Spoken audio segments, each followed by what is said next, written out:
8h40, comme tous les jours, c'est le moment de retrouver le conseil expert du jour. Conseil immobilier ce matin. Lorsque l'on achète un bien immobilier, il y a des frais de notaire. À quoi cela correspond-il? La réponse de Christophe Eckert, courtier en crédit. Alors, les frais de notaire, ils diffèrent déjà selon qu'on achète un bien ancien ou un bien neuf. Dans l'ancien, les frais de notaire se situent autour de 7,5-8%.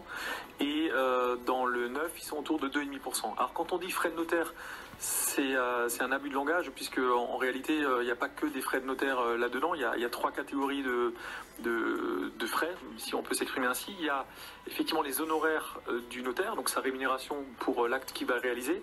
Les taxes qui partent en fait directement dans la poche de l'État, hein, donc le notaire là-dessus n'est qu'une boîte aux lettres, si je puis m'exprimer ainsi.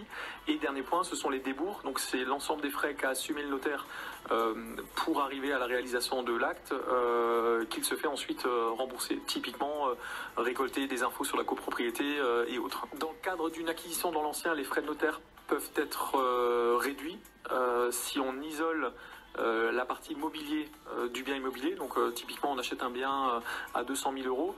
Si là-dedans il y a une cuisine en bon état, des placards, un dressing et qu'on peut déduire 20 000 euros, l'assiette de calcul des frais de notaire ne se fera que sur 180 000 euros. Donc bien souvent on peut optimiser un petit peu le coût des frais de notaire de cette manière-là. Et enfin ce qu'il faut surtout rajouter, c'est que le notaire c'est un officier du ministère public.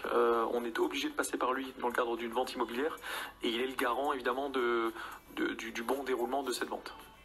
Les conseils de Christophe Eckert, courtier en crédit. Demain, justement...